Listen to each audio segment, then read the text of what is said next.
Bienvenidos a un nuevo capítulo de África 7 días. Este es un magazine informativo 100% dedicado al continente africano. Mi nombre es Liliana Valencia y aquí damos una mirada en profundidad a los hechos de actualidad de la semana en la cuna de la humanidad. En 2020 se celebran los 60 años de las independencias en 17 países de África. Fue en 1960 cuando se generó un efecto dominó en el cual 14 colonias francesas y otras inglesas y belgas consolidaron sus movimientos independentistas que marcaron la historia del continente. Este año, por primera vez en la historia, la corona belga reconoció las atrocidades cometidas durante la colonia en la actual República Democrática del Congo, que dejaron más de 15 millones de personas muertas y una nación sumida en la inestabilidad hasta nuestros días. Y en este capítulo hablamos con el historiador experto en África, Antumi Tuasillé, que nos explicó la importancia de los líderes independentistas, varios de los cuales fueron asesinados después de llevar a sus países a la libertad. Iniciamos entonces con la información en África 7 días porque hace 60 años África vivió un momento fundamental en la lucha en contra del colonialismo. En el año de 1960, 17 países se independizaron después de más de un siglo de explotación y esclavización. Para empezar, veamos cómo los europeos invadieron y se repartieron el continente. A finales del siglo XIX, África era un continente libre.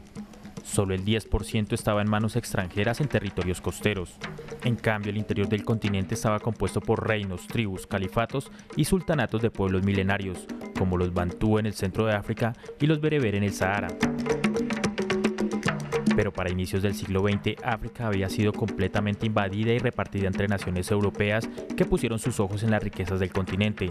En África había oro, diamantes, cobre, marfil, caucho, pieles, algodón y por supuesto mano de obra. Además de invadir África, los europeos esclavizaron a su gente. A finales del siglo XIX, Alemania convocó la Conferencia de Berlín, un encuentro entre países europeos sin participación africana, donde se repartieron cada centímetro del continente. África quedó en manos de Reino Unido, Francia, Bélgica, Italia y Alemania. Iniciaron entonces varias décadas de tortura, esclavización, genocidio y explotación material y humana que terminaron enriqueciendo a los europeos y empobreciendo a África. Bajo la premisa de que la raza blanca era superior a la raza negra, los convirtieron en esclavos y los enviaron a sus colonias en el continente americano. De los 55 países que hoy tiene África, tan solo 2 no se convirtieron en colonias europeas. Etiopía, que antiguamente se llamaba Abisinia, se enfrentó a muerte a los italianos, y Liberia, que fue creada por Estados Unidos para enviar allí a los africanos esclavizados libertos, con quienes no aceptaba convivir como iguales. La Segunda Guerra Europea fue el momento en que las naciones africanas vieron la vulnerabilidad de los europeos. Además, su incoherencia, pues peleaban contra Hitler, que defendía la supremacía de la raza aria, pero mantenía sometida a África con base en ideas racistas. Para el año de 1960, la hora de un África libre había llegado. En ese año comenzó un efecto dominó de independencias. En Egipto, Nasser nacionalizó el Canal del Suez ante los ojos atónitos de los ingleses. En Ghana, Kwame Nkrumah lideró una revuelta social anticolonial que le valió la primera presidencia de su país. En Argelia comenzaron las sangrientas rebeliones contra Francia que dejaron 1.5 millones de argelinos muertos y poco a poco los pueblos africanos fueron expulsando a los colonizadores. Fue así como en 1960 17 países se independizaron. En orden cronológico lo hicieron Camerún, Togo, Mali, Senegal, Madagascar, República Democrática del Congo, Somalia, Benín, Níger, Burkina Faso, Costa de Marfil, Chad, República Centroafricana, Congo, Gabón, Nigeria y Mauritania. 14 de esos países estaban bajo dominio francés. Los otros 3 fueron el Congo, que se liberó de Bélgica, Somalia, que era compartida por ingleses e italianos, y Nigeria, que era una colonia británica. Aún así, terminando 1960, faltarían todavía 27 países en lograr su independencia, asunto que fue resolviéndose unos años más tarde. Sin embargo, las consecuencias de la colonización en el continente africano fueron devastadoras. Con una población diezmada y privada de la posibilidad de avanzar durante décadas, África comenzó a sufrir una serie de guerras civiles, conflictos e injusticias sociales como consecuencia del reparto europeo que creó los países que conocemos hoy sin tener en cuenta los antiguos pueblos que vivían en el continente.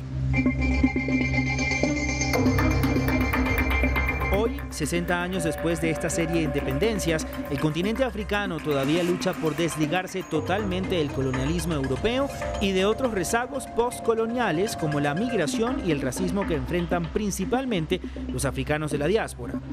Pero para hablar de las independencias de África es necesario hablar de los líderes independentistas, grandes personajes que inspiraron a sus pueblos en la búsqueda de una África libre e independiente. Aquí les presentamos a 6 de los más importantes. Uno de ellos es Kwame Nkrumah de Ghana. También tenemos a Patrice Lumumba del Congo, tenemos a Julius Nyerere de Tanzania, también al gran emperador Haile Selassie de Etiopía, a Gamal Abdel Nasser de Egipto y a Amílcar Cabral de Guinea-Bissau y Cabo Verde. Sobre el papel de estos y otros líderes independentistas africanos hablamos con el historiador experto en África Antumi Tuasile, quien desde Madrid nos explicó los principales aportes de cada uno de ellos. Con frecuencia se habla de la falta de liderazgos en el continente africano y esto es algo profundamente injusto, habida cuenta la cantidad de presidentes depuestos en golpes de Estado, incluso asesinados. En el momento de las independencias se destacan bastantes de ellos. Kwame Nkrumah, el primer presidente de Ghana en 1957, su compromiso panafricanista, su idea de los Estados Unidos de África y, como él mismo declaró, el hecho de que la independencia de Ghana no tenía ningún sentido si no se independizaba el resto del continente africano. También hay que destacar el ejemplo nacionalista de Patrice Emery Lumumba y su deseo de que el Congo controlase sus recursos mineros, que estaban en manos de las compañías belgas y de otras naciones extranjeras, y eso llevó a que le creasen la secesión del Katanga y a su posterior destitución y asesinato por parte de la CIA, el gobierno belga que lo ha reconocido y con la connivencia terrible de Naciones Unidas. De Julius Nyerere cabe destacar su ejemplo de compromiso en lo cultural y en lo económico. En lo cultural al establecer el Swahili como lengua oficial del país, y en lo económico con la Ujamaa, un sistema de unidades de producción similar a la aldea africana definido como socialismo africano. También Haile Selassie, el emperador de Etiopía, la única nación africana en no haber sido nunca colonizada, y eso debido a su resistencia militar anticolonial, sí ocupada militarmente unos años por la Italia fascista durante la Segunda Guerra Interétnica Europea, llamada Segunda Guerra Mundial. Y destaca el impulso de la creación en Addis Abeba en 1963 de la Organización para la Unidad Africana, que sería la precursora de la Unión Africana, fomentada por Gaddafi. En el norte, el ejemplo de Gamal Abdel Nasser y su panarabismo conectado con el panafricanismo, una situación que no se da hoy en día, pues Gamal Abdel Nasser, que fue segundo presidente de la República Egipcia tras la revolución de 1952, tuvo estrechas vinculaciones con Ghana y con el resto de naciones en África y además fue secretario general del Movimiento de Países No Alineados. Cabe destacar la lucha de Amílcar Cabral, su ejemplo, y que nos muestra que las descolonizaciones no fueron una graciosa concesión de los poderes europeos, ni muchísimo menos, sino que en gran parte de África involucraron y exigieron la lucha armada con guerras anticoloniales que se prolongaron durante varias décadas y que en el caso de las colonias invadidas por Portugal derivaron en la caída de una dictadura como la de Salazar. Pues hablamos ahora de la República Democrática del Congo porque este año por primera vez, al cumplirse los 60 años de su independencia, el rey Felipe de Bélgica reconoció en una carta al presidente congolés Félix Tshisekedi las violencias ejercidas bajo el mandato de su antecesor Leopoldo II, quien se estima acabó con casi la mitad de la población congoleña. Deseo expresar mi más profundo arrepentimiento. Con este arranque, el rey Felipe de Bélgica se dirigió por carta al presidente congoleño Félix Tshisekedi con motivo del 60 aniversario de la independencia del país o fin del colonialismo belga. Como ha ocurrido en todo el mundo, Bélgica se ha visto interpelada por su pasado esclavista y colonizador. Por ello, numerosas estatuas de Leopoldo II han sido dañadas. Y es que el antepasado del rey actual hizo del Congo su propiedad y un campo de trabajo forzado que causó la muerte de entre 5 y 10 millones de personas entre los años 1885 y 1908. Sin citarlo, Felipe se arrepiente de los actos de violencia y crueldad cometidos en esa época y que pesan aún sobre la memoria colectiva. Una responsabilidad belga que no terminó con la independencia, dudando incluso de su participación en el asesinato del primer ministro Patrice Lumumba en 1961. Existe una queja penal de la familia de Lumumba contra 12 personalidades belgas. El caso lleva en instrucción 8 años. Esperamos tener éxito. El trabajo de memoria continúa y va más allá de la monarquía. El Parlamento belga valora una nueva comisión sobre su colonización en el Congo, Ruanda y Burundi. Y Madagascar también celebró el aniversario 60 de su independencia tras más de medio siglo de dominación francesa. La Isla Grande fue uno de los primeros países en rebelarse contra el yugo colonialista en 1947, pero tuvo que luchar hasta 1960 para obtener la independencia.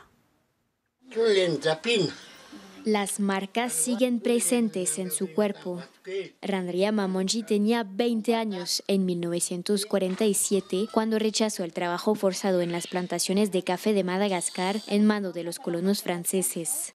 Este levantamiento de 1947 en Madagascar es uno de los primeros movimientos de lucha por la independencia ante los franceses. Fue reprimido con violencia por París. Entre 30.000 y 90.000 malgaches fueron asesinados o murieron de hambre y frío en los bosques donde se refugiaron. Una página de la historia que indigna a estos estudiantes. Había traidores que denunciaban a los insurgentes. Algunos se escondieron en el bosque. Había niños, bebés, mujeres embarazadas. Madagascar finalmente obtuvo la independencia en 1960.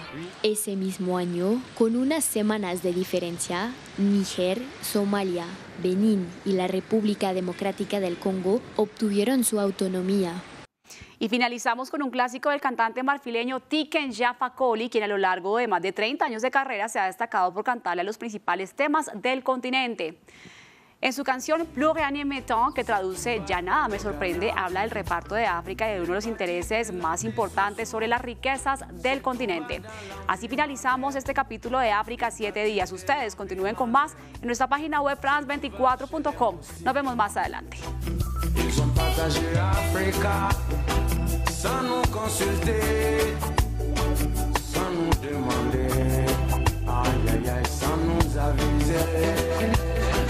Ils ont partagé le monde, plus rien ne m'étonne, plus rien ne m'étonne, plus rien ne m'étonne. Une partie de l'empire sous-sous, c'est tout va dans l'empire mandin. Une partie de l'empire mandin, c'est tout va chez les Mossi. Ils ont partagé Africa sans nous consulter, sans nous demander, aïe aïe aïe, sans nous aviser. Ils ont partagé le